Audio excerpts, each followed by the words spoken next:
Islam. Islam, Islam, Islam. Islamism. Islamism. Islam. Once again, we're back once again. Took a week off, but we're back once again here on the Moorish Sense Channel. This is your host, Brother Brendan Jordan, Sheikh of the Moorish Science Temple of America, Temple number 13, located in Baltimore, Maryland, 1055 North Milton Avenue. And to my right, His brother Balans Bey, Sheik of the Moorish Science Temple of America at 1055 North Milton Avenue, Baltimore, Maryland. Islam. Islam. So again, we're going to welcome you to the Moorish Sense Channel, and as always, we're going to begin this segment on the Moorish Sense Channel with the Moorish American prayer. Islam. Islam, Islam. Islam, Islam. Islam. Allah, the Father of the universe, Allah, the Father of the universe, the Father of love, Father of love, truth, truth, peace, peace, freedom, freedom, and justice. and justice. Allah is my protector, Allah is my protector, my guide, my guide, and my salvation. and my salvation By night by night and by day, and by day through his holy prophet, through his holy prophet, Drew Ali. Ali. Amen. Islam Islam. is Islam, praise Allah. So again, welcome to the Moorish Sense Channel. As always, I want to rise and give praises to Allah, the Father of the universe, the Father of love, truth, peace, freedom, and justice. I want to extend honors to our beloved Prophet, Prophet Noble Drew Ali, who was born on these shores in the state of North Carolina, January the 8th, 1886. I also want to give honors to the Prophet's forerunner, Brother Marcus Mosiah Aurelius Garvey. That's right. I also want to give honors to our officials and our staff and our leaders, our national officials, as well as those of our Royal Council at Temple 13, located here in Baltimore, Maryland, at 1055 North Milton Avenue. That's right. I want to also give honors to our elders, those who have equipped us through the years. May Allah be pleased with their life, their works, and their teachings, and their life living. We're very grateful and eternally grateful for all they taught us and bestowed upon us and entrusted with us to not only provide information, but to make the information applicable to our lives. I want to give honors to my wife. I want to also give honors to my children. And I'm going to give honors to each and every one of you who's tuning in. Thank you for tuning into the channel. If it's your first time on the channel, please hit that subscribe button on YouTube and follow us on Facebook Live as well. Sheik, do you want to hit on the topic for this evening? Yeah. So praise Allah. We're gonna be talking about Moors who were in the Americas pre-colonial times. And when we talk about pre-colonial times, some people refer to this period as calling it the antebellum America, right? That's right. Which, when we say antebellum America, we're talking about the period before the Civil War, right? So that covers a lot of history. Um, so praise Allah. We just going to touch and make a few introductions and make a few correlations doing this show. Actually, we probably could take about 7 shows to cover, and actually, that won't even do it justice, right? Right. But we've dedicated a couple of different shows to what it is that we're actually talking about tonight, right? Um, so praise Allah. Hopefully, people who are tuning in, they'll be able to see the correlation. Um, we'll make reference to some dates and or years. Um, in other words, year is going to be date, right? In Right. this particular instance, so that the prophet indicated, and yeah, so praise Allah, because a lot of people don't understand why. Understanding about this guy George Washington, right? Mhm. It's important to understand a little bit about him, because you will find out that he, when you do a little bit of investigation, and we'll have to do a show on that, um, how he's not the first president. Okay, so he's the first president of when America started being called the United States. He was the first president under that constitution, so to speak. But there were presidents before him. So but understanding him is very important. We'll talk about why in later shows, and we'll touch on it a little bit in this show. Praise Allah. So Islam. I'm actually Islam. So I'm looking for the document, and it may be here, but if it's not, I'll pull it up in a minute. So the record that I'm going to be drawing from, and all the other documents that we're going to be pulling up, we will have them up for you. I did scan it, but this document right here, this record right here, is called Documents of United States Indian Policy. And the author of this record, this is actually the second edition. So there's two editions, actually three or four volumes of this book. It's by a gentleman by the name of Francis Paul Prucha, right? And Uh-huh. then what you'll find documents from the inception of, as you just mentioned, she, of the United States of America. And it's very interesting because it's put in a chronological order in which you'll see how the United States of America came to be established, but Mm-hmm. also those individuals, the Aborigines, those who were here prior or predating George Washington and many of the other individuals who are attributed to the founding of this country or this government. Mm-hmm. But one thing that you mentioned too, when you really investigate it, a deep, thorough investigation, you'll find out that George Washington was not the first president. That's One right. thing that I want to read, right, is the proclamation of the Continental Congress, and that's September 22nd, 1783. I'm gonna take my time with it. It says the most serious obstacle of peaceful relations between the United States and the Indians.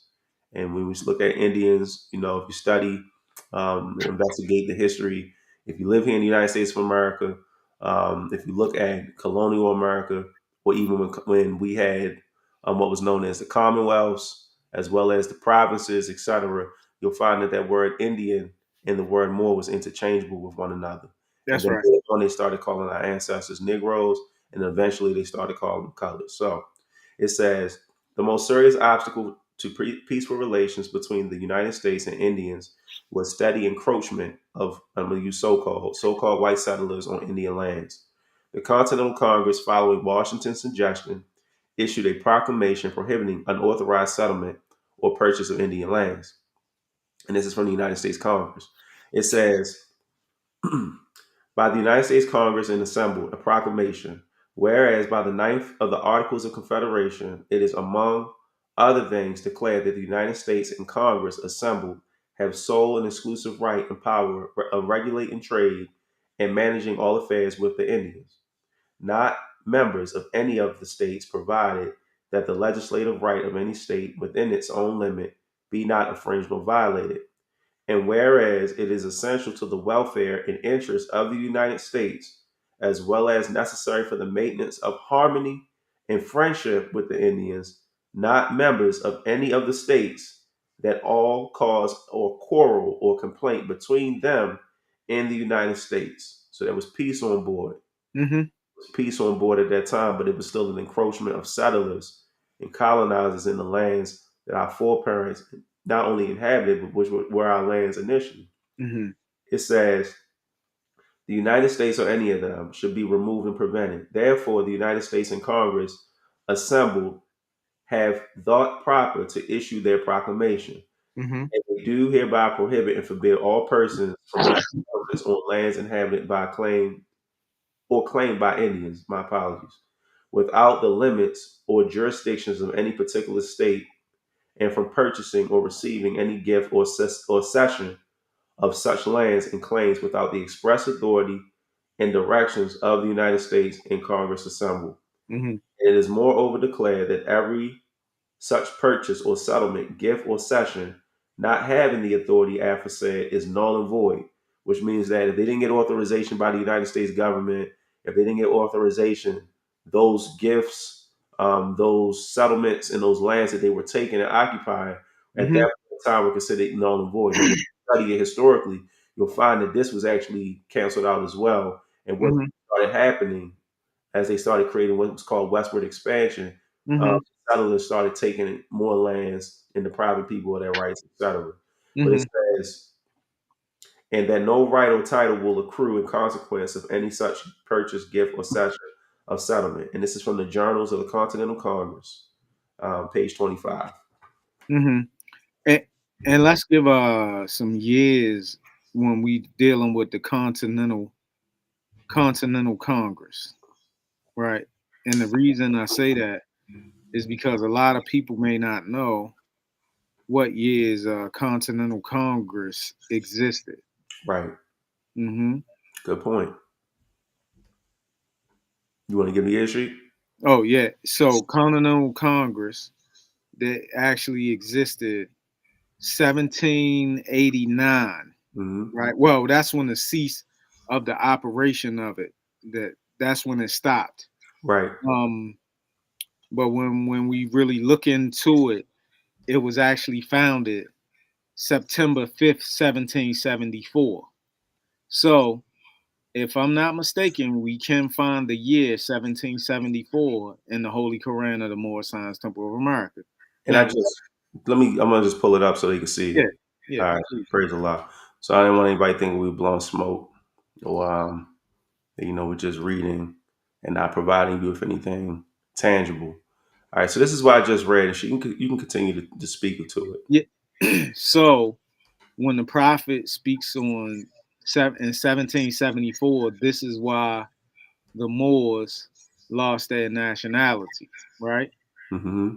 Now, when you do the mathematics from 1774 to 1783 is that's a long time. A lot of stuff can happen. That's right.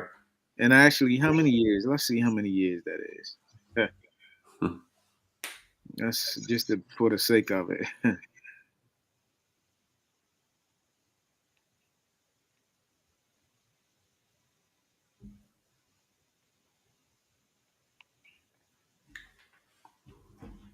So you said 1774 to 1780. Yeah. That's Hmm. 9 years. 9 years. Hmm. So, when you look at 9 years, what can happen in 9 years? That's right. A lot of stuff. So now we see that the prophet is telling us that in 1774 we see Continental Congress started, and we know when we go through the trek through time, they do a very good job. Zim Hopkins Bay and the Grand Sheik of Zim Hopkins Bay and the Hopkins Bay's family from Temple Number 11 Right. with explaining exactly what occurred during that particular time. So, 1774, and when you look in the Divine Constitution and Bylaws, 1779, that's a 5-year period, right? Hmm. The prophet mentions that this is when slavery started, which was in 1779. Right. Now, not in history books like they try to teach, not in 1619 it Right. didn't start. Because It you'll find started in 1779, that's right? right. That's right. So now when scholars try to teach us in reference to 1619, right? We gotta do what are they hiding when you talking about when you're talking about that time period? And let's see how many years that is. Let's see how many years that is.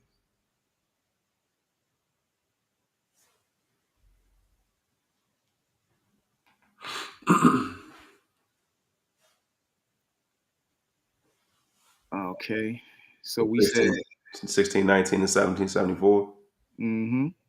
1619, 1774. Let's see. Mm, My calculator won't act stupid. hmm. It's 155 years. Man, what can happen in 155 years? Man. You Like know, a so century, so a century and a half. essentially they are hiding 155 years of history on these shores from our people of who was here, what was happening, what was really happening here. And in 1774, they get here, and how they got here will be also a very interesting show as well, We right? can get into that Yeah. too. because they didn't come here by themselves. No, they Let didn't. the truth be told, right? Right. So when they got here, they it took them a very short period of time to learn and get, you know, create a unified front and give resources, and then by 1774 they were, well, really a little before 1774, around 1754 they started to galvanize themselves together, and started different wars, and succession of wars, which led us to get into slavery in 1779. That's right. You see, so we, the prophet gives us buzzwords or indicators, and we have to do our due diligence with being able to um and not saying that everybody's going to be on this, like, you know you and I probably are different individuals, because when we see dates and stuff like that, you're like, hold up. Yeah, we write them down. Come on Yeah, now. And hold we up. cross reference them. Yeah, yeah. Right. So, we're sharing this for individuals, for individuals to be able to, get a sense and an idea of what was happening, and where the uh prophet is really, he's showing us something, right? Right. And we've been here 10,000, we've been on the shores of America 10,000 years before Columbus or the conquistadors, Cortez and them boys even got here. That's So right. yeah, praise Allah. And we went over it too. We went over it in the last segment. So if you want to look at that, go back after this program. So brother El Monte, good to see you again. He said in the 1700s, Congress was collecting money to ransom Christians, taking on the high seas on the Barbary and Corsairs, and it was in the congressional journals. That's right. That is Okay. actually documented. So that's Yeah, very yeah. true. And then also, thank you for your knowledge of this agreement. I appreciate you for tuning in to the Moorish Sense channel as Hmm. well. Thank you. All right. So, Sheik, did you want to go into your sources first, or did you want me to? Yeah, yeah, yeah. So let's get into the because one of the elders, or not one, but some of the elders have this saying, right? And it's been an oral teaching. Right. Um, and a lot of people want to, where can we find this at? You know, so you're not really going to find it exactly. At least we have not found it as of yet, but Right. we have found indicators of what has been said about the 35 Moors and the 20 Anglo Saxons. Um, and let's be clear, we don't want to, you know, sometimes when the elders demonstrate things, it may seem far fetched, but if you sit back and you take notes of what they say to you, and you go and first you pray to Allah and you ask Allah to guide you and lead you to what it is that the elder is saying from an oral teaching or Mhm. oral tradition, Right. Allah might just lead you to what it is that you need to find. And I was, man, when they used to say, when some of the elders used to say 35 Moors and 20 Anglo Saxons, Saxons. man, I'm not. Where can you find it? Right. And it took me years to find it, but you could pull up the The document. document. It's Got just like 3 pages, it. right? Here we go. And when these pages come from a well researched, documented author. The authors are Elizabeth Cladwell Hirschman and Donald N as in Nancy Yates, right? Mm. And the book is called Jews and Muslims in British Colonial America. Right. All right. Now, just in a preface, before you even get any further or deeper into this book, um, it says for most Americans, the story of their nation's origin seems safe, reliable, and comforting. We were taught from elementary school that the United States was created by a group of brave so-called, and I'm putting so-called in there Right. because we don't subscribe to calling people white and black and Negroes. yeah. Nah. but I'm not going to deviate from what the author has said, so I'm going to use so-called. Right. So-called um hold on. Oh, so-called white Christians drawn largely from England who ventured to these shores in search of religious freedom and the opportunity to fulfill their own destiny. Recent revisions to this idealized and narrative, narrative have never seriously questioned its basic tenets. So, although we have recognized some of the contributions made by Africans to America, so when they're talking about Africans, they're talking about Moors, not Yes, they are. Africans, that live on the continent today. We're Right. talking about Moors, right? Right. Success and feel perhaps a heightened sense of regret, remorse, and even guilt over the destruction of American native cultures. So Mm. when they talking about American native cultures, they're talking about Moorish people who were here. Okay. That's right. We never have had much reason to doubt the basic premise of the story. Our founding mothers and fathers were so called white, Christian, and British. Mm. In this work, we present a series of colonial documents, contemporary first hand accounts, records, portraits, family genealogies, and ethnic DNA tests results which fundamentally challenge the national storyline depicting America's first settlers as so called white, British, and Christian. We postulate that many of the initial colonists were of Sephardic, Mm. Jewish, and Muslim Moorish ancestry.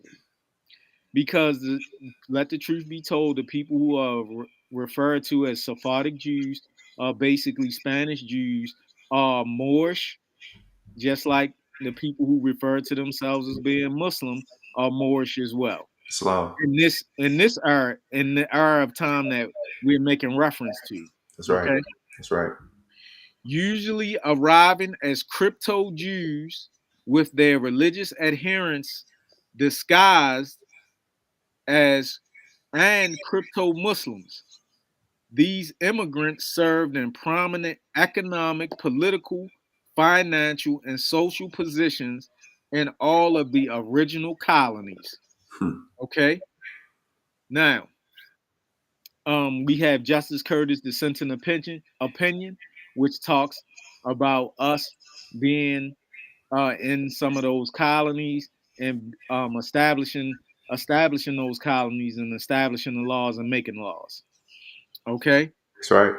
Now, it says the evidence in support of this radical new narrative begins with an examination of the British colonial companies organized in England to bring settlers to North America and exploit the natural riches believed to be there. Of course, both Spain and France had already made forays into North America, Hmm. founding St. Augustine and exploring parts of the coastline as far as north as Newfoundland, though their activities as foreign powers are given short shift in our Anglo-centric version. And when they're talking about Anglo-centric, they're talking about European psychology, Europeans. That's right. right? Yeah, Right. and their way of reporting history, That's okay, right. of the birth of America. What is even less frequently mentioned regarding the Spanish and French settlements and voyages is that many of the colonists and sailors were of Sephardic, Jewish, and Muslim Moorish descent. So once again, when we say Sephardic Jewish, we're talking about Moorish, and That's when right. we talk about Muslim Moors or Moorish, we're talking about people of Moorish descent. Okay. That's right. Several of those aboard Christopher Columbus's first voyage in 1492, and famously even Cologne himself, were of Jewish ancestry. They were Jews or crypto Jews. Hmm. So they didn't want to they didn't Identify. identify as what Just they like were. Moriscos, like we talked about last week with the Moriscos. Absolutely, Right. absolutely.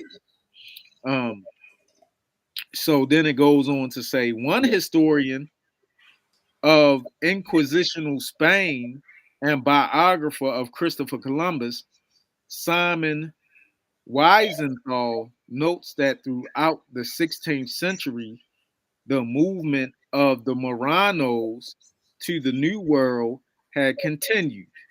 Now, when we say Moranos, we Hmm. know we're talking about Moors. Moorish. And that after the expulsion of Jews and flight of the Morano element, it was the turn of the Moriscos to serve as scapegoat for the ills of society. That's right. And Moriscos are what? Christianized Moors Moors. who turned to Christianity for whatever reason. Right. The same writer estimates that all told, Spain lost 1.5 million people. Let me read that again, Mo. Hmm. Spain lost 1.5 million people. That's a lot of people. That's a large what you call it? Forced migration. Well, Yes, sir. forced what's the verb reverse of migration? Uh, uh, Depopulation. Expulsion. Expulsion. Expulsion. Expulsion. Yeah, That's yeah. what it is. I think that Yeah. might be a good That's the expulsion. one. Right. It says, as a consequence, the purification of its population of Jews and Moors, many occupations were virtually abandoned. He writes, trade, the crafts, the sciences, language. Moreover, since these branches of endeavor had been the domain of Jews and Moriscos, they had become in themselves suspect. Spaniards had to be extremely careful about entering any of these fields. Hmm. Spanish life as a whole was the worst for these injustices. And I'm gonna stop right there, Mo. Okay.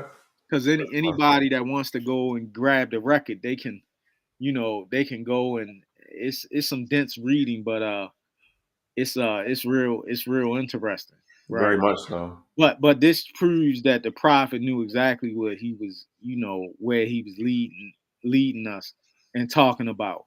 And why before we say something is pseudo, or we have to carefully observe what is being said, and we have to do our due diligence with saying our prayer and asking Allah to guide us to that, to answers about what we're looking for.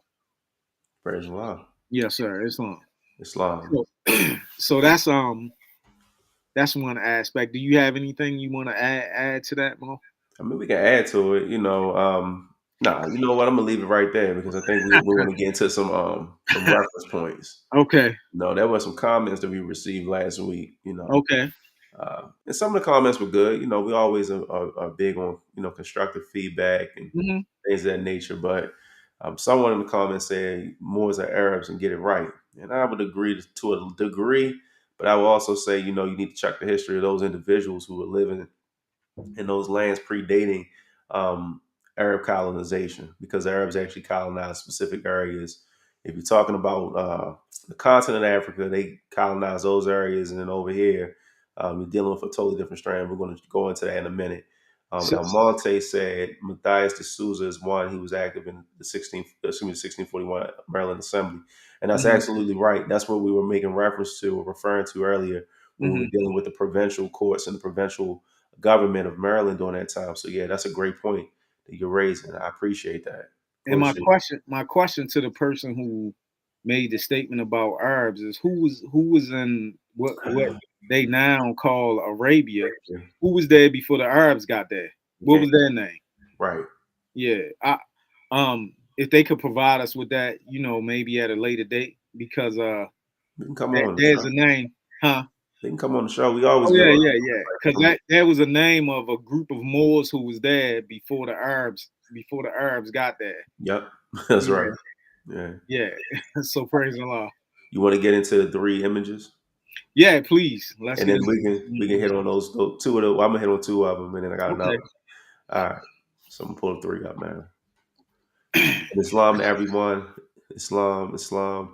Sheikh Harut Reniciel. Thank you for tuning in. Praise Allah. Everyone else, Islam. thank you for tuning in as well.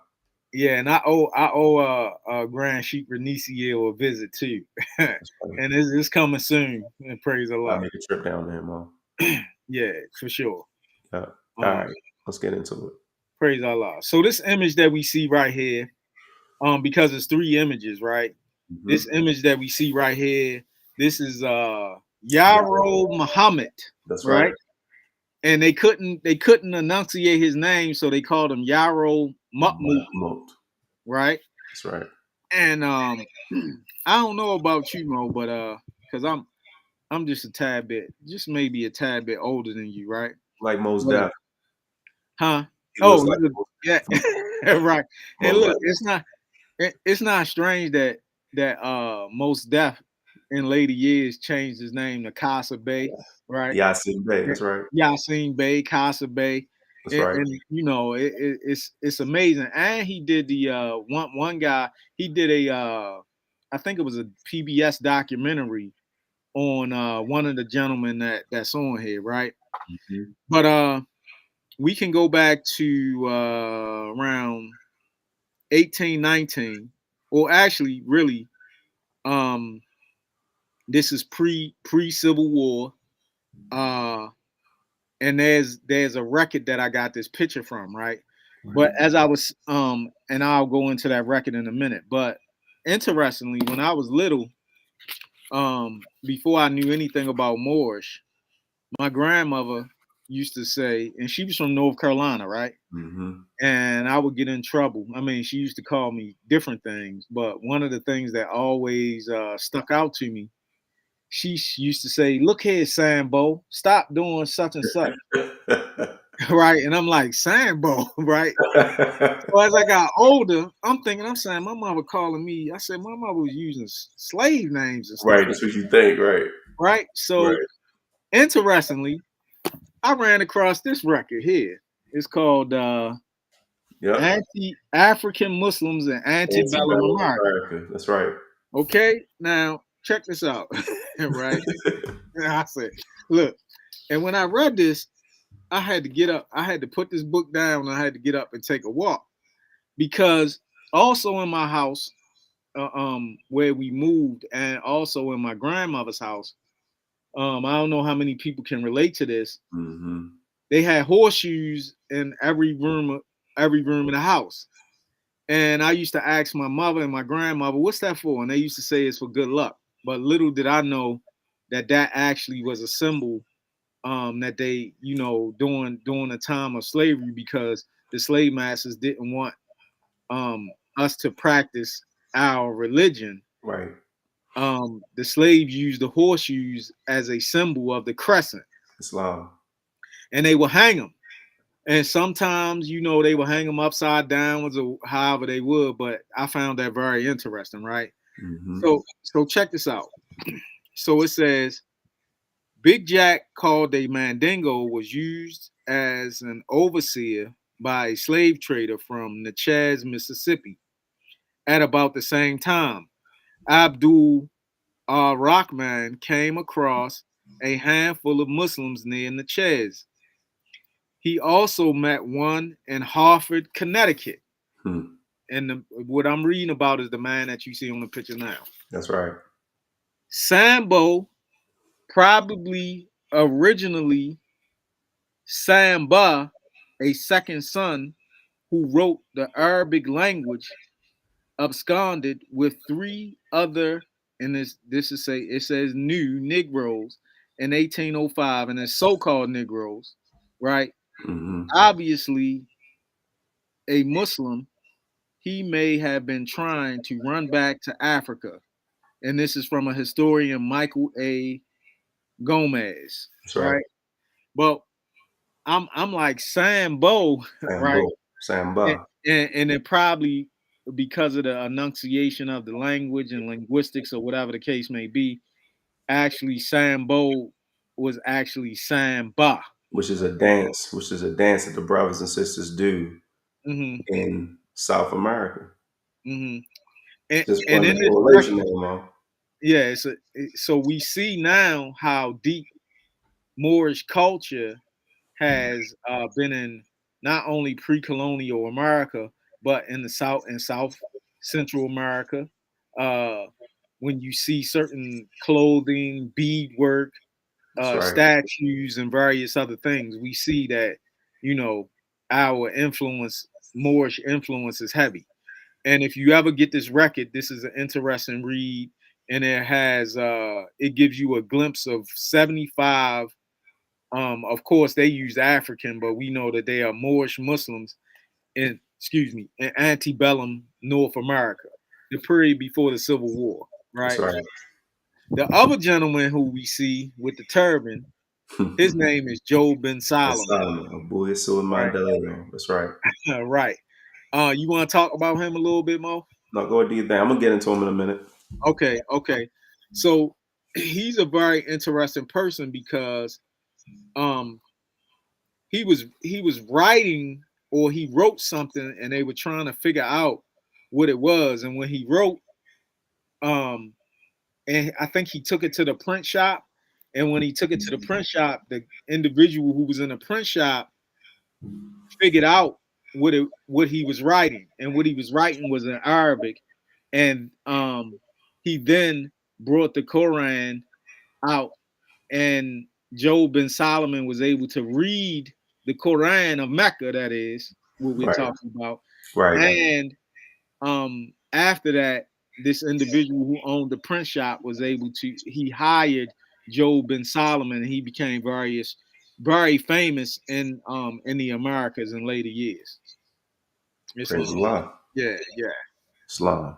Yeah. And actually he's known as he's known as the father of, they call it African American literature, but in all actuality, we know and understand that he he's the father of any literature, or one of the fathers. Let me say that because we can't leave out Chief Sequoia, Can't yeah, we're gonna get to Sequoia too. and we can't leave out Chief Sequoia. Right. Right. So praise Allah. Praise Allah. And for that point, right, I want to just add on to it. So last week we looked at a map, right? And I want to pull that Mhm, map up again because it's interesting that you mentioned or you pivoted to Joel Ben Solomon as mhm, well as Abdul Rahman.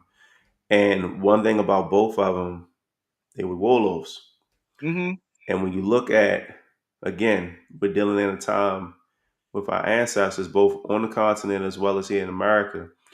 When you read that book, African Muslims in Antebellum America, and mhm. there's another one as well, which is a Serv- little Service of Service of Allah, Allah. which is Yeah, right here. yeah. That's Service of Allah, right? Now this one right here, Oh, this did you book, take that from my library? I've been going in your library, Mo. So the record that I have right here is called Africa Remembered. Okay. And in it, what you'll find is you'll find many of the areas in which those two Moors or those two brothers were they actually came from. Uh huh. And when you study Abdul Rahman, he states that he came from the Futa Toro. And when you're dealing with the Futa Toro, it's right here. Wait a minute, let me, yeah, all right, everybody can see it. Wolofs. The Futa Toro is right there on the border. And as you can see right there above them, you have the Bracana Moors, the Tazara Moors, and then Mhm. you have Moors in general. So Mhm. it's showing that there was a Moorish presence over there. The Mhm. interesting part when you're dealing with Joe Ben Solomon as it relates to us, both of us being Marylanders, he was actually here in Maryland. That's right. Absolutely. And one book that I would, I guess you would say could be a good reference point is this record right here. And then I'm going to get into some accounts in which individuals wrote on multiple individuals, but this one right here is called Some Memoirs of the Life of Job, the Life of Job Ben Solomon, the High Priest of the Bondi in Africa, when he was a slave for 2 years in Maryland, for Mm. about 2 years. So he was here in Maryland on the Eastern Shore, and If you study and investigate where he was exactly, he was in the same location that Harriet Tubman was said to be born. So Mhm. there's a lot of history down there, right? Mhm. Mhm. Now, somebody might say, well, Abdul Rahman himself, he didn't identify himself. Well, how do you say that he's Moorish? Or how do you attribute Moorish to him, right? I have the Mhm. same image right here. And this image right here is a facsimile of the same picture you posted, Sheik. And I'm going to zoom in Mhm. so that people can see. Same image, right? And Mhm. then we get into the accounts. And in this, what you're going to find is that in Arabic, they have his name, but also right here it says the facsimile of the Moorish prince was writing. And that was the Mhm. name of the document, but that's also what he was identified as. And he made Mhm. several trips throughout the East Coast as well. And let All me right, tell you, go ahead. they're starting because just in the past, I think it's maybe I'm gonna say 5 or 10 years, Mm-hmm. they've been trying to say that he Was faked not. being Moorish. Right. Yeah. So I have a document which I didn't upload because it was like 8 pages, right? Okay. But this document, if everyone can see it on later show, we'll upload it uh 22nd, October 22nd, 1828. Hmm. It's called the Moorish Prince Abdul Rahman. That's right. So I'm saying, why are they trying to change it now? Yeah, trying to rewrite history, I'm Mo. trying to You know rewrite what history. I'm saying? And some would try to accuse Moorish Americans of that, but that's not the fact. It was a No. point that you made earlier in Hmm. regards to family accounts, written history, Hmm. etc. And these are things that we, coming into the temple, you learn, but then you start piecing them together as well when you start talking to your family members. So, for example, you made mention of the horseshoe, right? Uh-huh. And I'm gonna get back to the sources in a minute. I asked my mother about maybe 2, 3 months ago, if she can give me some information concerning her grandfather, Okay. my grandmother's father. Uh-huh. And I just wanted to know a little bit more about him because, they talk about him, but he was a very private person. And Hmm. ultimately, she said, I said, what was his relationship with his daughters? Because he had nothing but daughters. And he said, got along really well with him. He said, my mom said your grandmother really didn't. She had some apprehensions about him because he moved to New Jersey. He was living in Okay. Camden, New Jersey. We're talking Okay. about the 1940s, 1950s when she was younger. And I Okay. said, well, what was the apprehension? She said, well, he had the all-seeing eye in his house. He had a painting of the all-seeing eye in his house, and it was above his door. And she Uh-huh. said, my grandmother raised Christian. I mean, he was Christian, had Christian elements, I assume. But that all-seeing eye, she said she just didn't agree with it. And it wasn't until I came in the temple, wasn't anything attached to it. It was just the all-seeing eye of Allah, or the all-seeing eye of God. So Mm-hmm. you look at a lot of the patterns and behaviors of your ancestors and your foreparents, your Hmm. forefathers and foremothers, and then you start making correlations that our history is so deeply rooted and encrypted in our DNA that we start manifesting the things that they've been doing for centuries upon centuries. So no one can come on this program or platform, or even in the temple for that matter, and tell us the truth about our history because our history is passed down, like you said, orally, but Hmm. also it's passed down in writing as well, and it's going to come out. Yeah, and the crazy part is other people from other places, or um how can you say it? Like, okay, for example, right? Right. Um, and I hope Grand Sheik Benicio doesn't mind me utilizing him as an example, right? Right. When I first met him, it was via Grand Sheik Brownell, right? And after that, we met and we interacted, and even though we may have different teachers, it's always been love. That's right. And he's been able to glean things from me, and I have been able to glean things from him.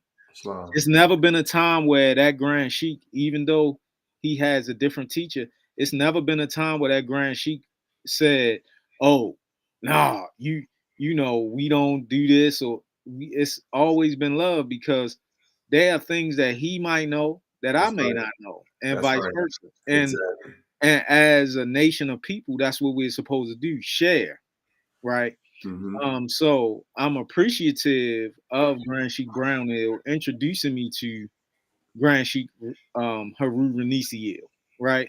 That's right. I'm thankful to have met Grand Sheik Azim Hopkins Bey Right.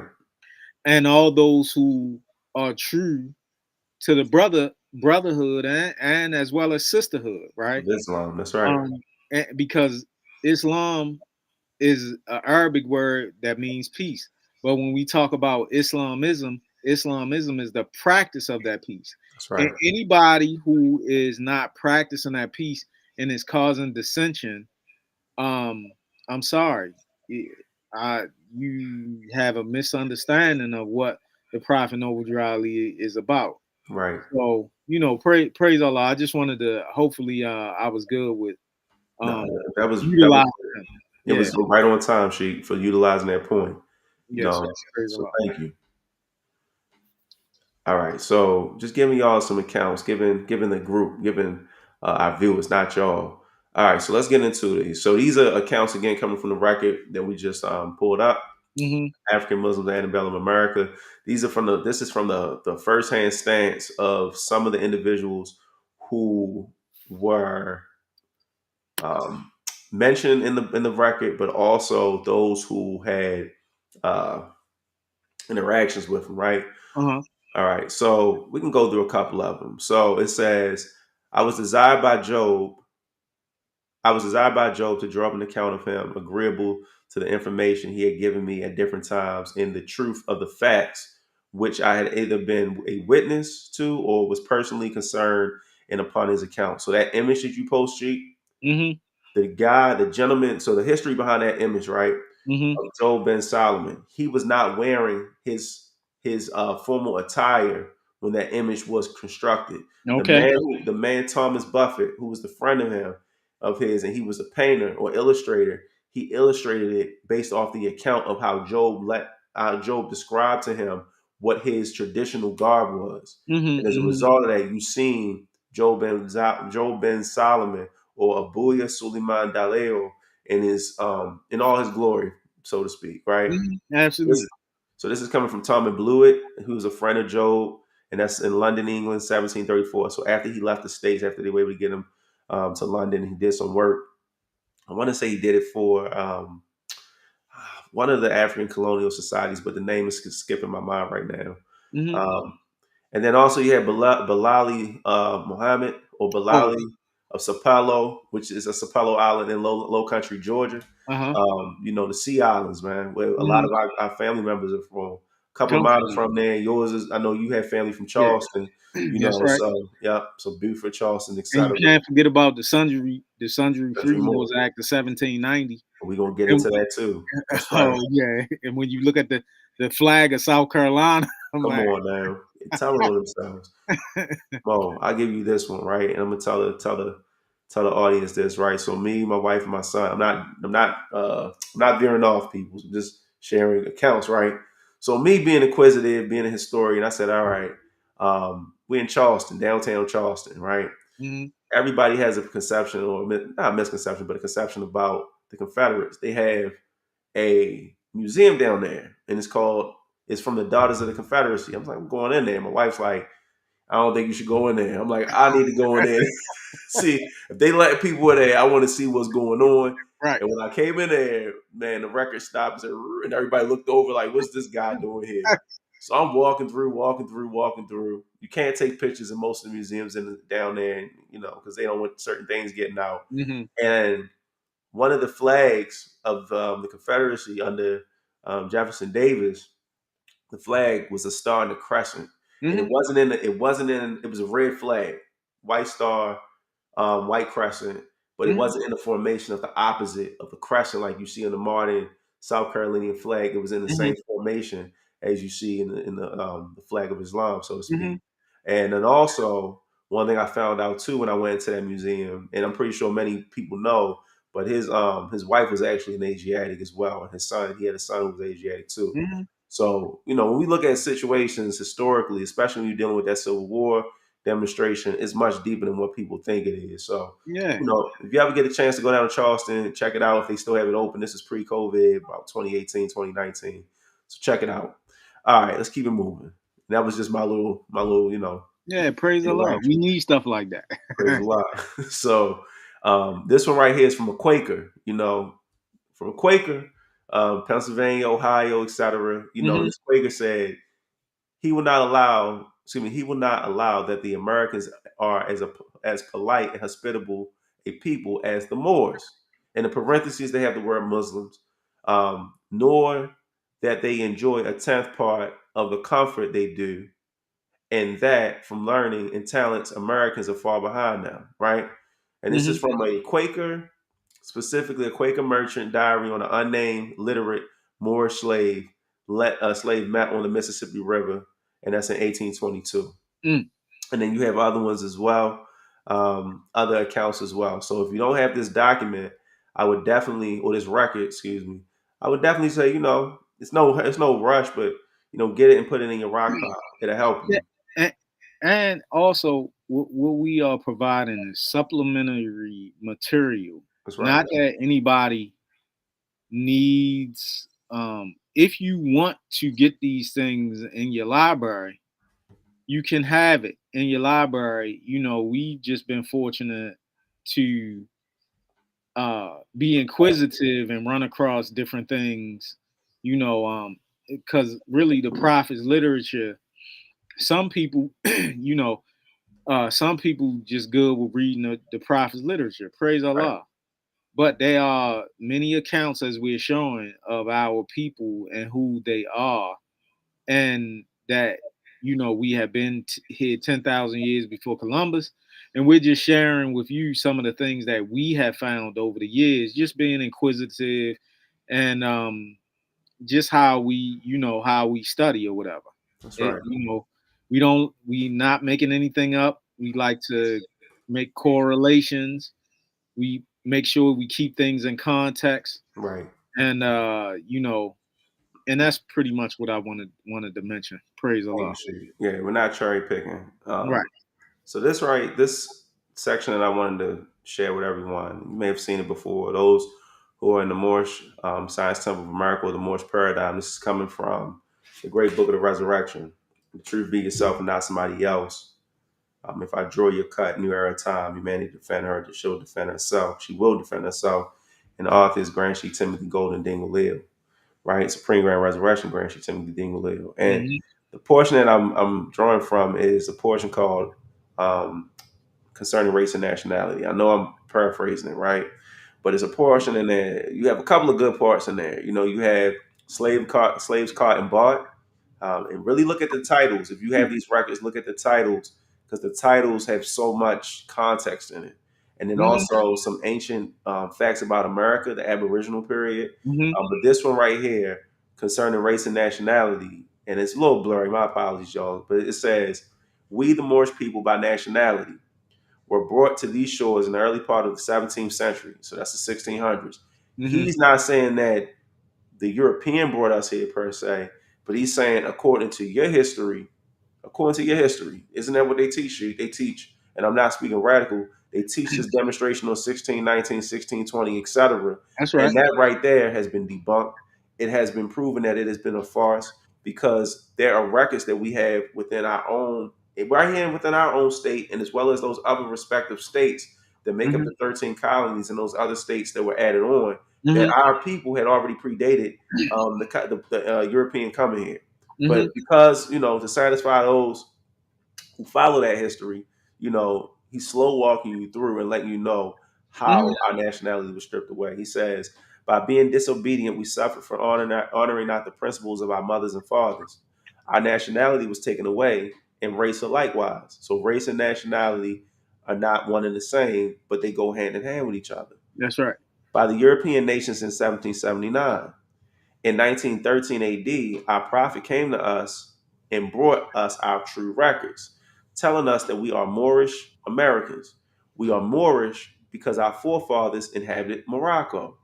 That is the part of the world or the land the pharaohs of Egypt gave them permission to settle and inhabit. So going back Hmm. to that question or that statement last week in regards to Moors and Arabs get it right, no, that's not true because when you do a little bit deeper investigation on that, you're going to find that there were people who were already living on that portion of what you call Africa, so to speak, and even over here in America.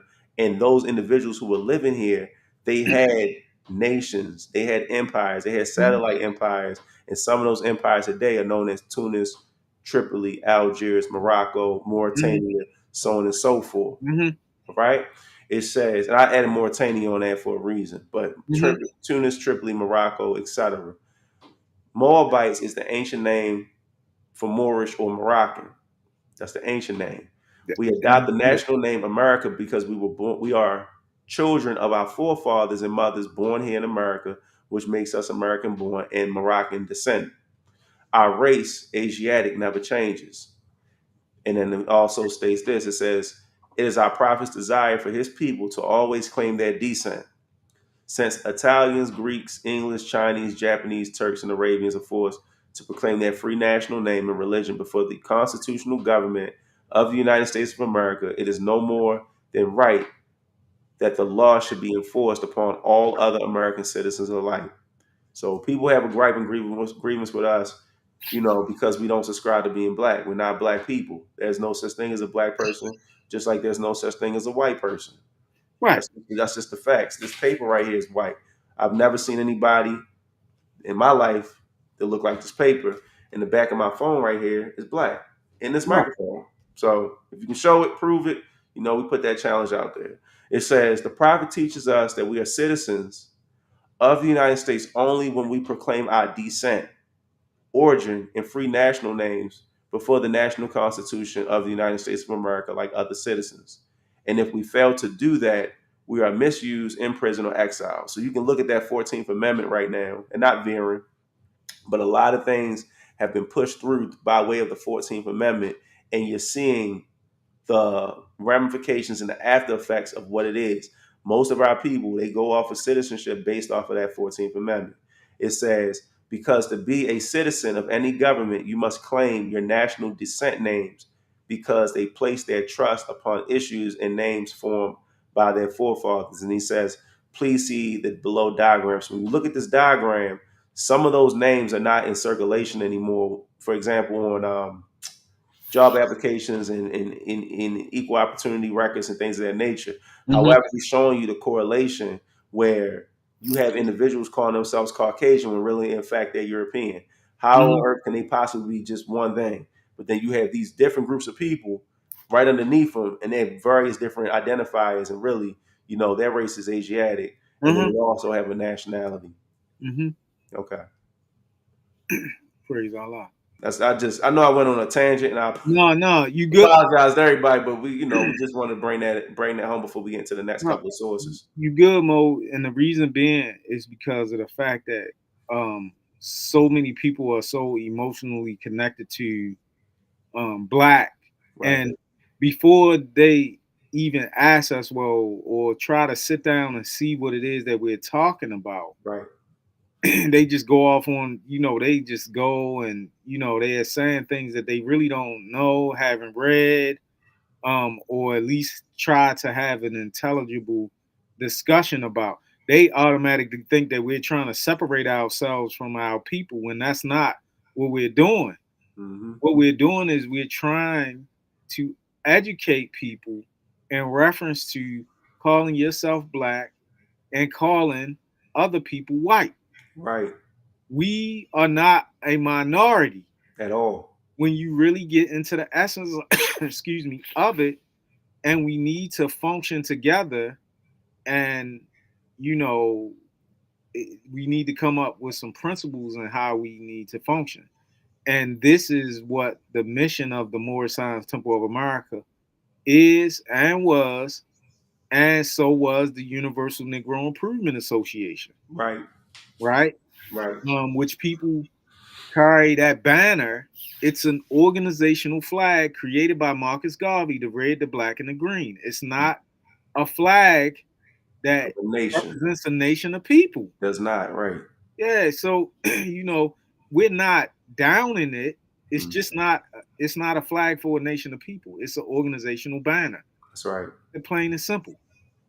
That's what we're saying. That's what the truth of the matter is, and that's just what it is. It will not, and it cannot represent 54 countries in Africa, because each one of those countries in Africa have their own flag. That's right. Yeah, so praise Allah. There's It's a lot, Sheik.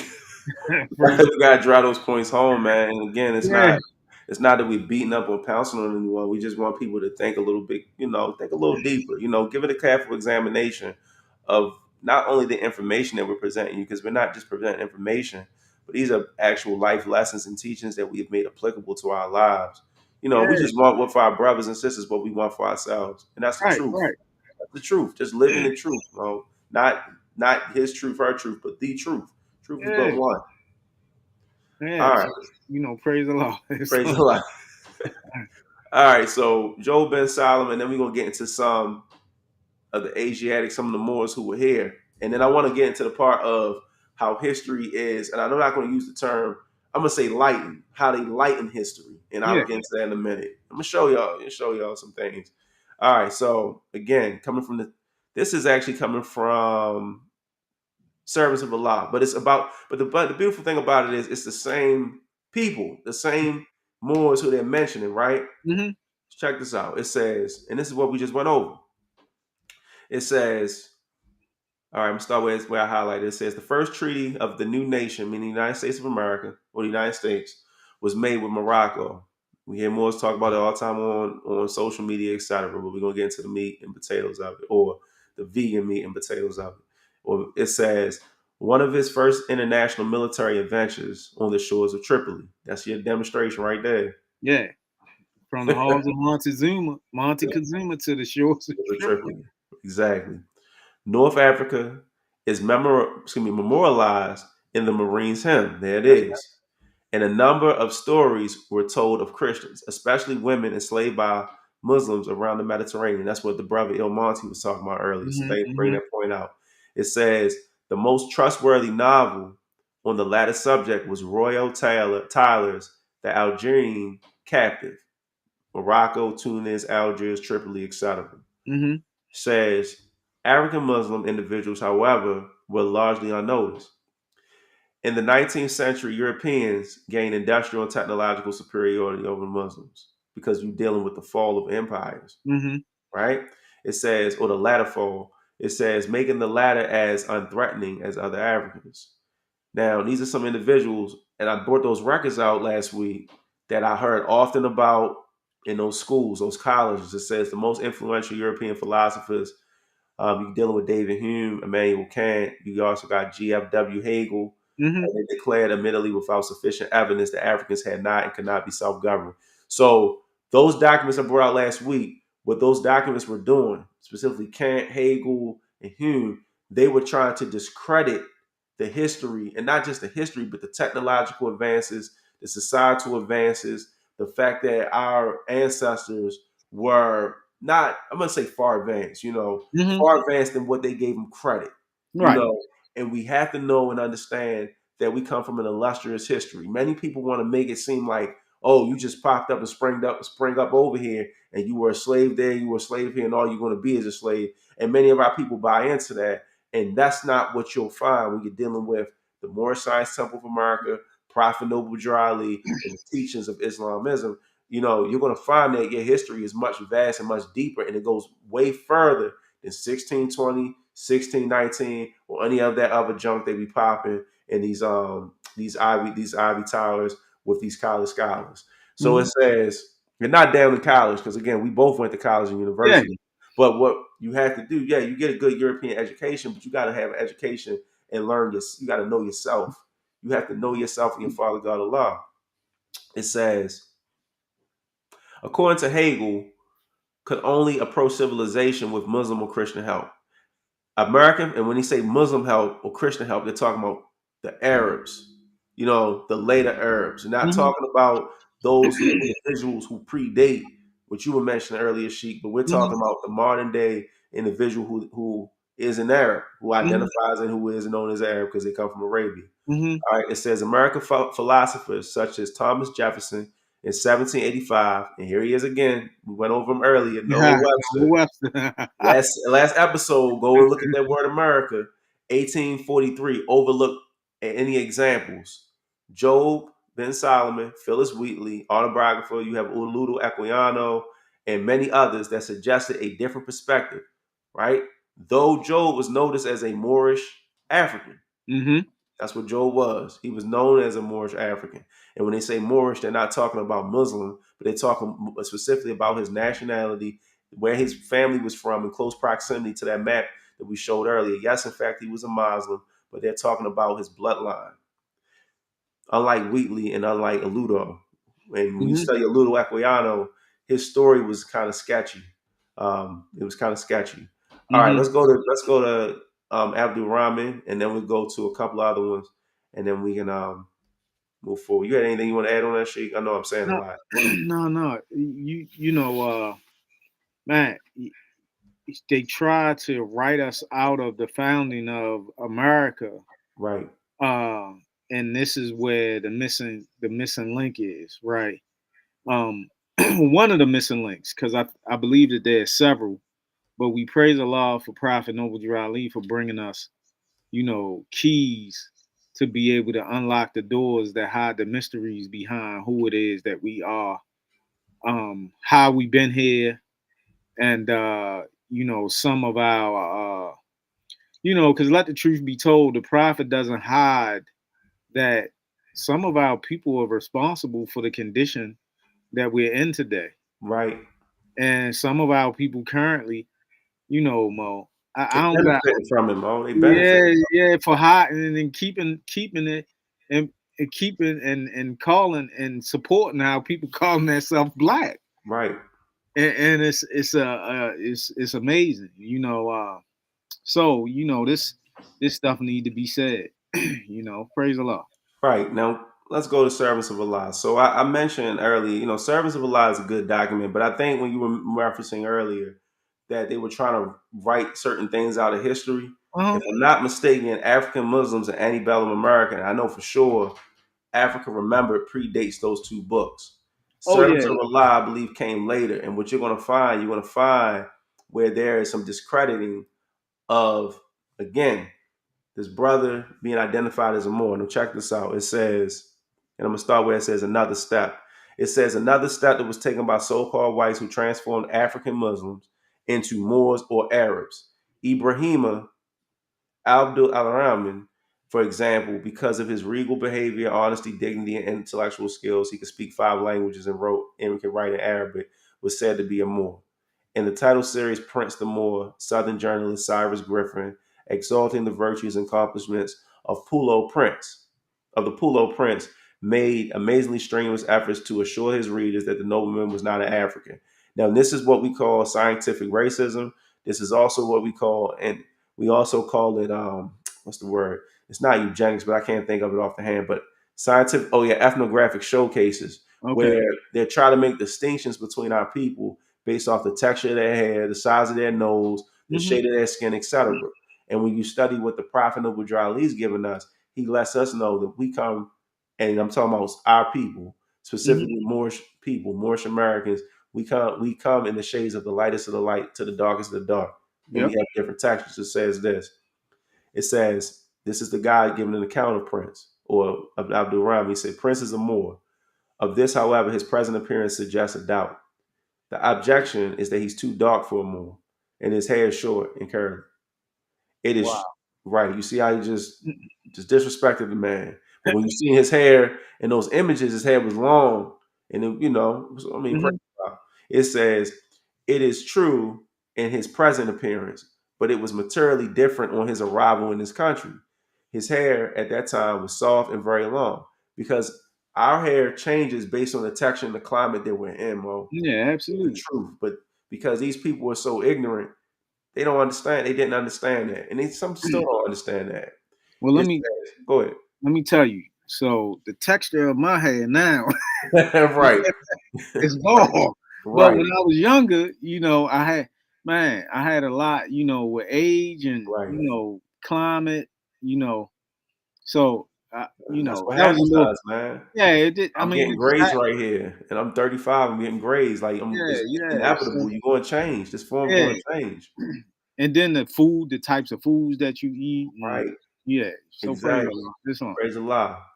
It says, although modern physiology does not allow, and I'm gonna say, well, you can say color. We're gonna say color because it says that to be necessary, to be a necessary effect of climate.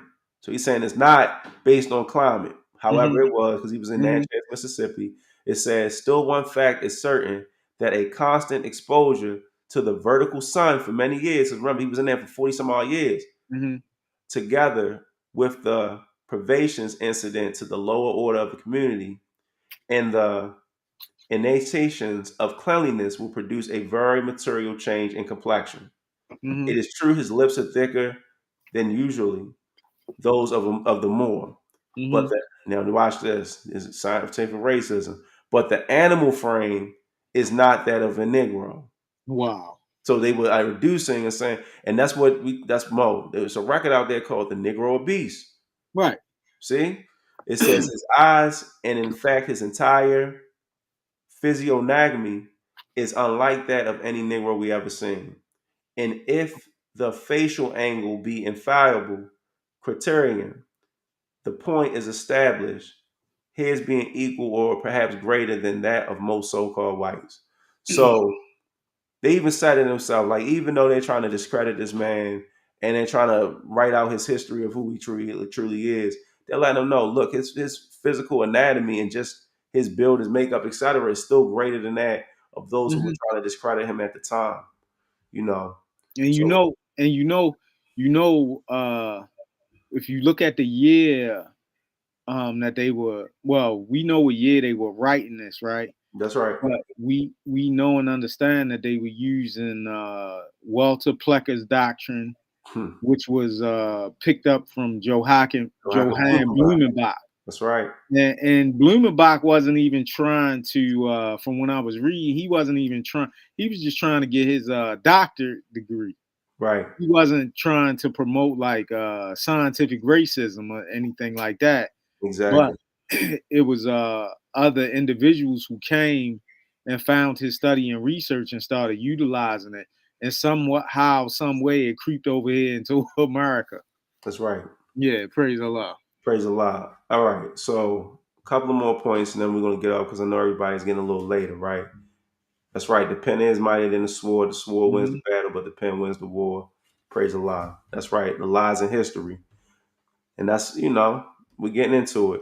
So the next one, right? This is coming again from African Muslims in antebellum America, and this is on Balali Sapelo. So Sapelo Island, and that's actually a website I believe that's named after him as well out there. Hmm. Some good stuff, but then some stuff is very questionable as well. Um, so it says Balali Sapelo was also reputed to be an Arab, but when you study him and when you see where he's from that same pocket, that same strand, and those other brothers were from as well. And I'm gonna show a depiction of him. I didn't upload it, but I'm gonna show the audience in a minute. All right, so just bear with me. It says Joel Chandler Harris saying what he had understood as Bill Ali's story, transformed it into the story of the man of the desert, the slave hunter. In his novel, The Story of Aaron, son named the son of Ben Ali. Hmm. Such confusions could reach ridiculous proportions. The members of the Muslim community who lived in Sumter, South Carolina, and we know Hmm. somebody from Sumter. We know there's a specific leader and Hmm. teacher from the Moorish Science Temple of America who was from Sumter. Hmm. Since the Revolutionary War was alternately, excuse me, oh yeah, conjectured to be Turks or free Moors, nobles of the Delhi court, and subjects to the Emperor of Morocco. Then, in a complete turnabout, and this is the state of South Carolina doing this, they were labeled so-called free blacks in 1830, but there was Wow. another shift enabling them to serve in the so-called white regiments during the Civil War. So they went from being identified as Turks to free Moors to nobles of the Delhi court, and Hmm. then subjects to the Emperor of Morocco, and then they just classified them straight down to like free blacks in 1830. Hmm. Hmm. Yeah, praise Allah. Praise Allah. Man, All I right, tell you. and this is the depiction. Let me see if I can find it. So again, the book is African Muslims in Antebellum America, and it's not a depiction of him per se, but they said it's a lookalike of Salil Balali. And as you can see, he has distinct features, Oh yeah, yeah, very yeah. distinct features. So, praise a lot for that. Did you want to add anything on Sheik before we move forward with it? No, no, praise Allah. You know, we can keep the train moving. All right. Next record. We're trying to make it quick and as smooth as possible. Praise Allah. Islam, Grand Sheik Charles Brownhill. Thank you for tuning Praise in. Allah. Nation knows no color line. Brother Oh J. yeah, Rogers. yeah. That all of J.A. Rogers' records are very powerful, right? That's right. They were very upset with him because he didn't have a degree, That's right. but yet somehow he was able to. I commend him. You know, he was able to research and spend time in libraries and even travel and put together these compilations that we find like Nature Knows No Color Line, Africa's Gift to America, um, World's Great Men and Women of Color, man, and 100 Amazing Facts about the Negro, the five Negro presidents, and so on. That's So right. praise Allah. Praise Allah. Just going to hit on a few points, right? Mm-hmm. You mentioned St. Augustine, Florida earlier. Uh-huh. And I Yes, sir. wanted to kind of give it, just add a little bit to it. So, says so-called Negro ancestry in so-called white America. It says all the great peoples of the world are the result of a mixing of the races. That's from Lord Bryce or Lord Bryce. I'm going to go down to the part that I underlined. It says, as regards the so-called whites of the New World, it is evident that some were already of so-called Negro European strain, especially the Spaniards and the Portuguese. Hmm. We went over that earlier. Mhm. Sephardics, and you also said Sephardics, and you also said what was the other term you used? Sheik? Uh, so Sephardic Jews, and they and we talked about the Moranos. Right, We talked about the Moriscos as well. right. Praise Hmm. Allah. And believe it or not, there's some French words too, but we won't get into them at this point in time. That's right. It says in Volume 2 of Sex and Race, considerable evidence was also given of the so-called Negro strand in American so-called whites as a result of slavery. Yeah. It says evidence given here is additional.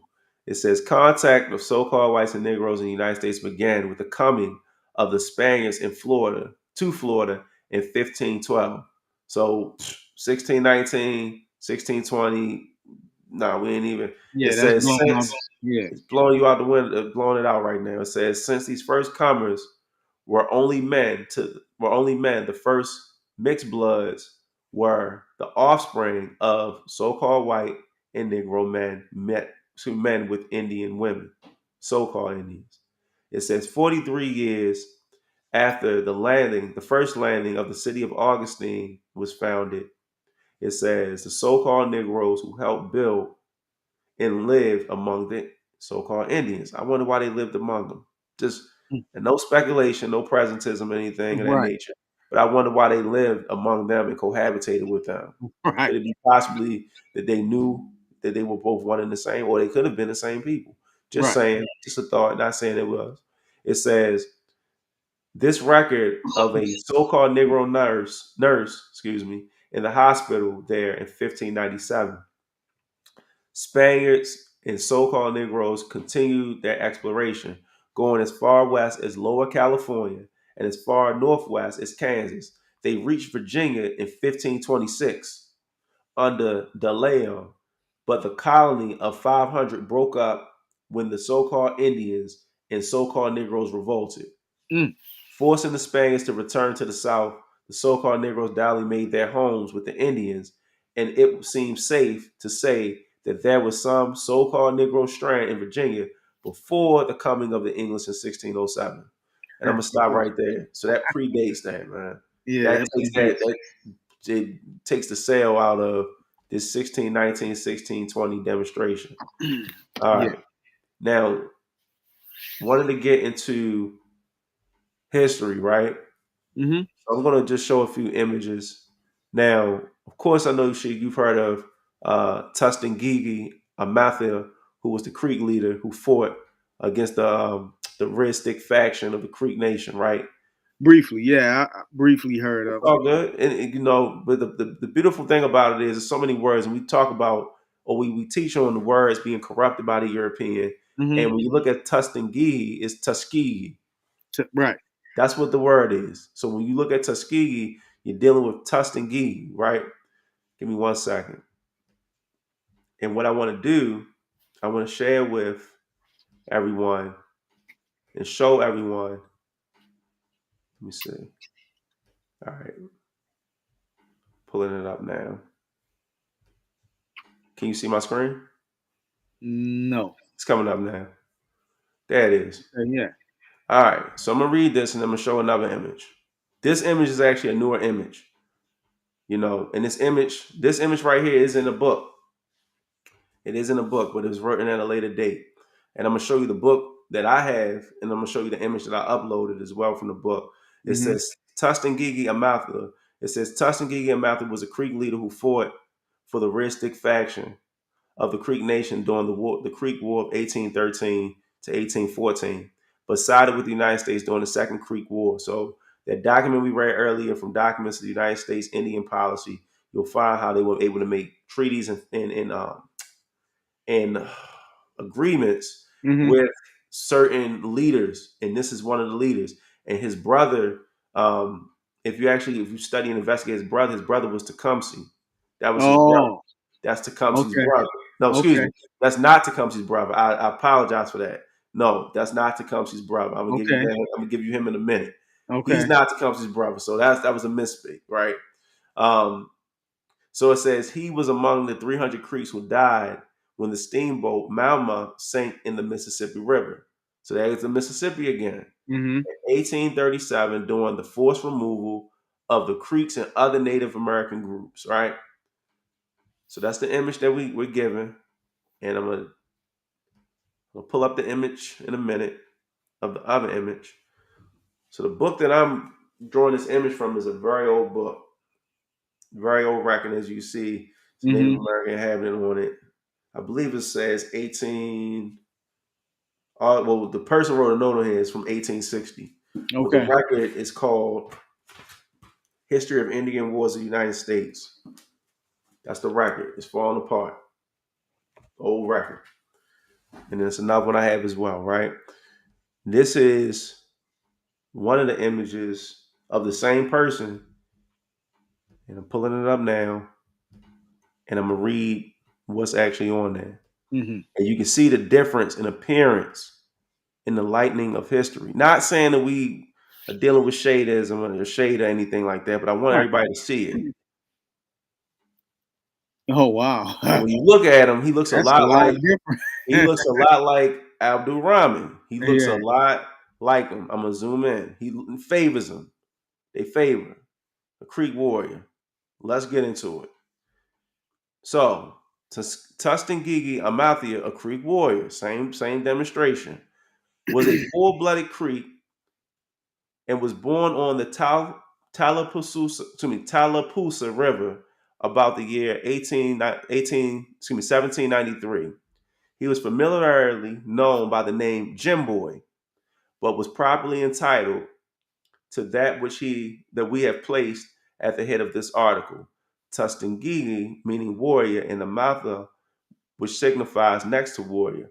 When the war broke out in 1811 between the Creeks and the Americans, he was too young to wield the tomahawk, but was permitted to follow the warriors. When the Creeks became divided into two parties, one of whom was friendly to the Americans and the other hostile and unwilling to immigrate, meaning move away from their lands, Hmm. Tuskegee Amathla attached himself to the former party. In the Florida War, we just talked about Florida, St. Augustine, etc., he rendered important services. His family, consisting of a wife and 9 children, were among the unfortunate persons who were on board of the steamboat Monmouth when the vessel sunk, and 236 of the Creeks, including 4 of the children of Tuskegee Amathia, were drowned. Mm. So this is the brother who was a Creek warrior, and that's just one example. Okay. Hmm. All right. Anything to add on that sheet? If you want to add And anything? what year was that book written? Because I Yes. saw how old it is. All right. So let's look at it. 1860. So the person who had it before I got it, the record in there says that he made a note on 1860.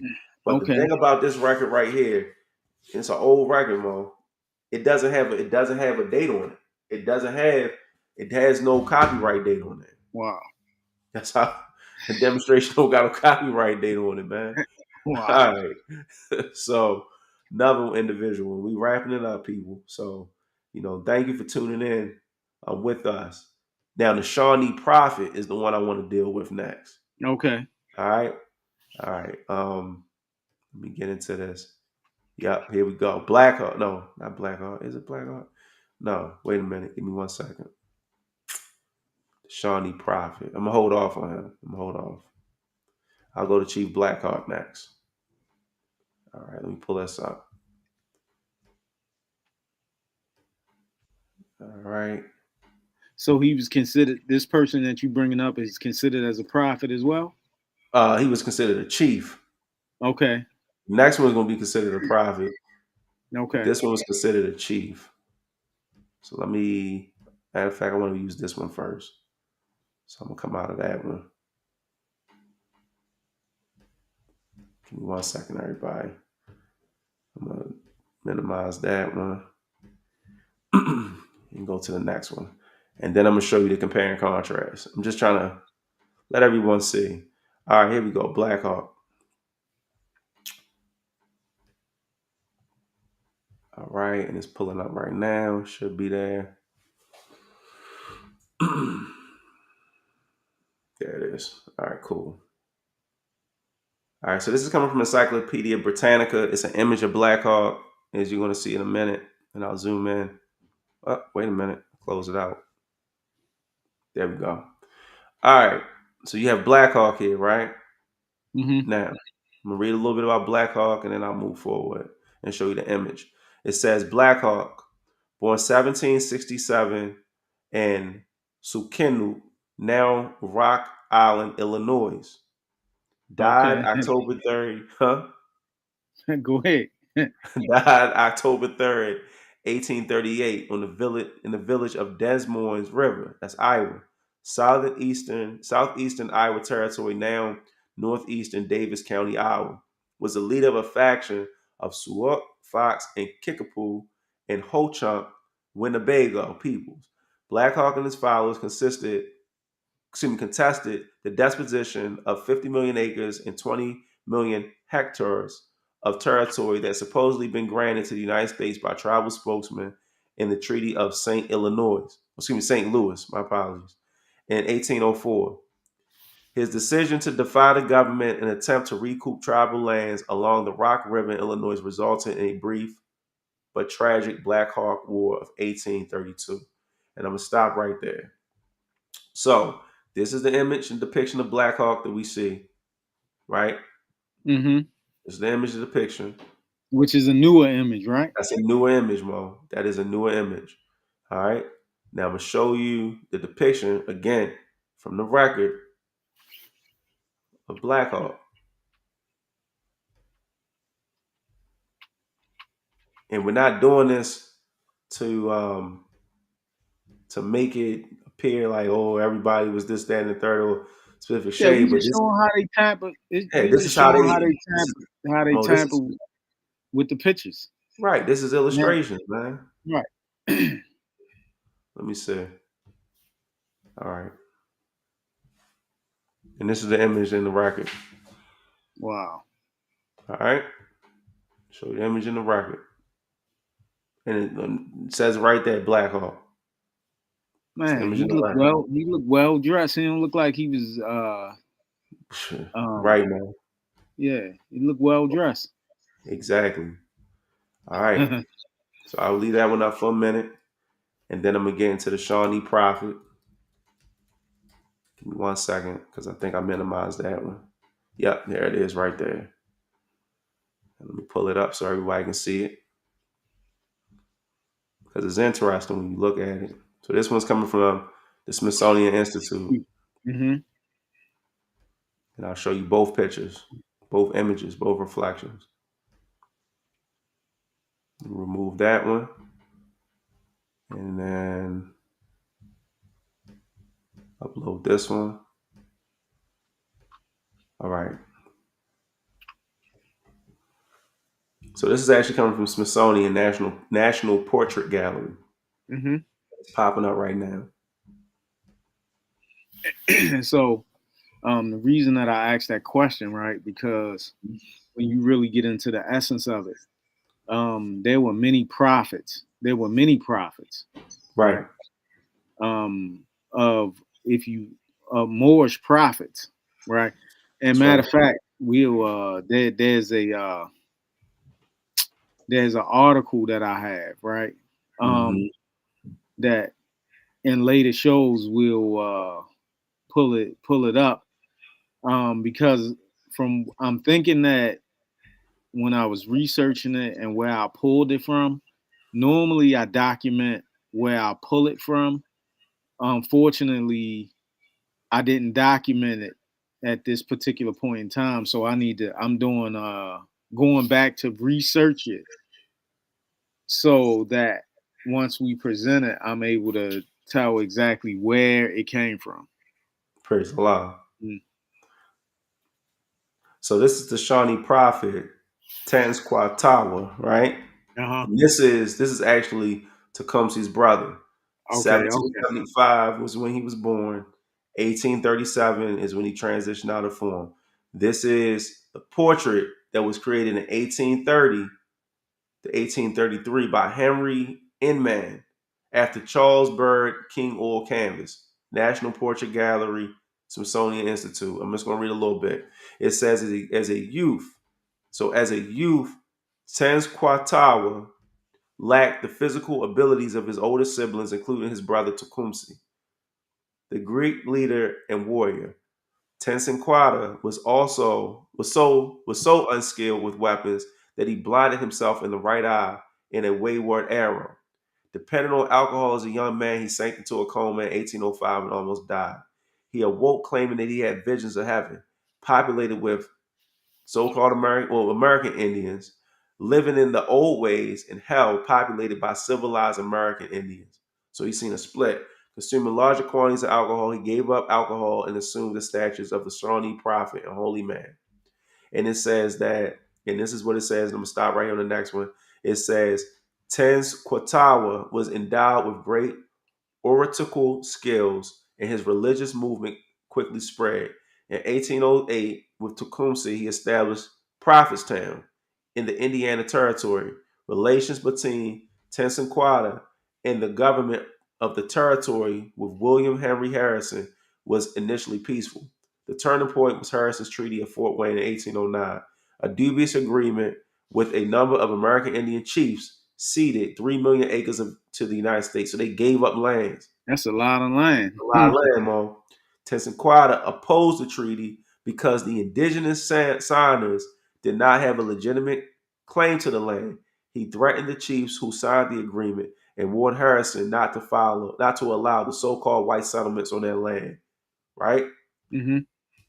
Let's stop there.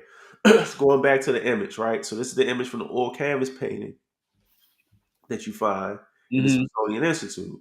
Now let's look at the image from the record, and we're going to see a difference, somewhat of a difference, somewhat, and let the people see it. So this is what you'll find in the record, and I'm pulling it up right now. Wow. Totally different, not total, totally different image, Mo. Totally different image. Let me zoom in. The eye, you see his eye, his right eye, Mm-hmm. Mm-hmm. but that's the image. He has braids, Mo. Wow. Those are braids. And then it says it right here, Shawnee Prophet. Mm. So one last one, because we're dealing with North America. So then you have Texas. You can't forget about Texas. Can't forget about Mexico, etc. Yep. Because Texas used to be Mexico. That's right. So this document or this portion is coming from Texas Beyond History, which is it's actually something. It's actually what they utilize in Texas, in their school systems, etc. And this image is actually a good depiction. And I'm gonna show you a clearer one in a minute as well. Show you a clearer one so you can see both. All right, let me zoom in. So this is Placido, the chief of Tonkawa, and it says Tonkawa Chief Placido and his warriors fought with General Felix Huston's army against the Comanches at Plum Creek. The Tonkawa warriors celebrated their victory by taking a number of the Comanche scalps, and this engraving was from T.J. Owen, the writer O. Henry, known was shown in Willingboro in 1899. All Mm. right. So that's one image of them. And I'm going to show Hmm. you a little clearer image as well. And then after that, we can yield. And anything you want to say to add on a wrap up sheet, we got it. But this is another image of him as well. So that image was a good image, but this is another one of him as well.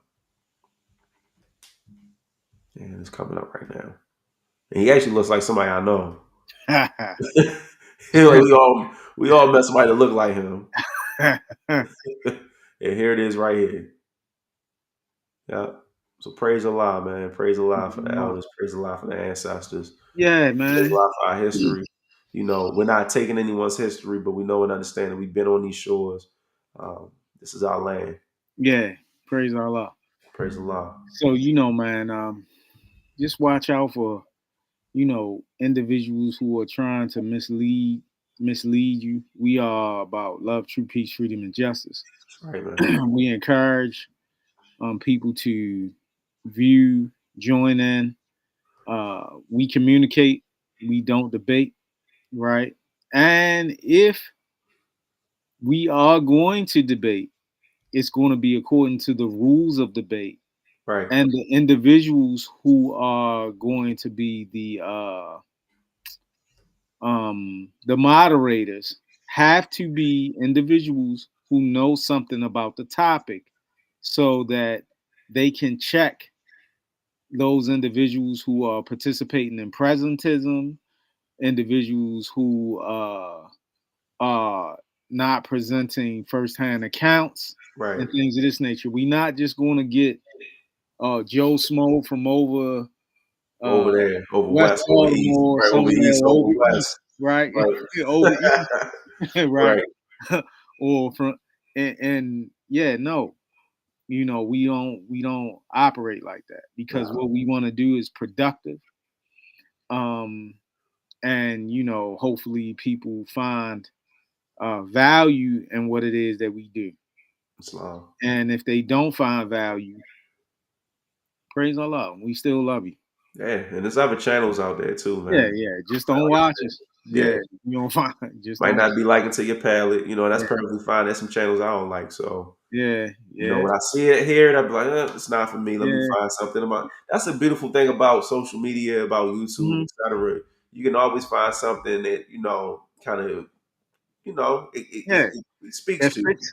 It That speaks fits to you. your frequency, vibration, and tone. That's right, man. That's right. So So yeah, again, appreciating everybody in the chats and the comments, yes, yes, appreciating the indeed. love and support. As always, we want to just give our love and support to everyone as well. Thank you for tuning into the channel, tuning into the Moorish Sense Channel on YouTube, on Facebook. We're about positive, energy and positive vibration and frequency, as the sheik mentioned earlier. Yeah, If you're ever in the Baltimore metropolitan area, come on out to the Moorish Science Temple of America. Our meetings are held Fridays from 8 to 10, Sundays from 12 to 2. Our address is 1055 North Milton Avenue. That's Baltimore, Maryland, 21205. You also have our sister temple in West Baltimore. That's 2900 Pressman Street, mm-hmm. under the leadership of Grand Sheik Eric Thompson Bay. Same time. Friday is our holy day. Fridays from 8 to 10. You also have Moorish Sunday School, which is held from 12 to 2. And then we also have our other respective temples throughout the East Coast and throughout the United States as well. And Praise Allah. praise Allah. So with that being said, again, tune into the Moorish Sense channel next time. Hit the subscribe button, the like button, etc. Leave a positive comment, constructive feedback, some substance. We appreciate it. And on that note, we're gonna get out of here because we gotta go. We got things to do. Yeah, yeah. Families, man. And praise Allah. Not only that, I praise Allah for my wife allowing me to stay up past 11. No, Right. I'm just Well, joking. you in trouble, Mo. That's what I was trying to say. All right, let me reel this in. I don't want that Mo to You in get in trouble trouble. too, Mo. I You already in trouble know. Yeah, I too. already know, man. I already know. I got No, text but messages. praise Allah. No, we appreciate our wives daily. That's right. Yep. And we appreciate everybody for standing up with us, or the people who will watch uh later on this evening. Islam. Islam. We gonna close out with the Moorish American prayer. Islam. Islam. Islam. Islam. Islam. Islam.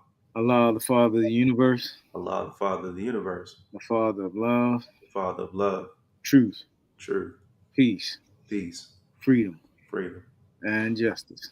and justice. Allah is my protector, Allah is my protector, my guide, my God, and my salvation and my salvation. by night By night and by day, and by day, through his holy prophet, through his holy prophet, Drew Ali. Drew Ali. Amen. Amen. Praise Islam. Allah. See you Praise next time.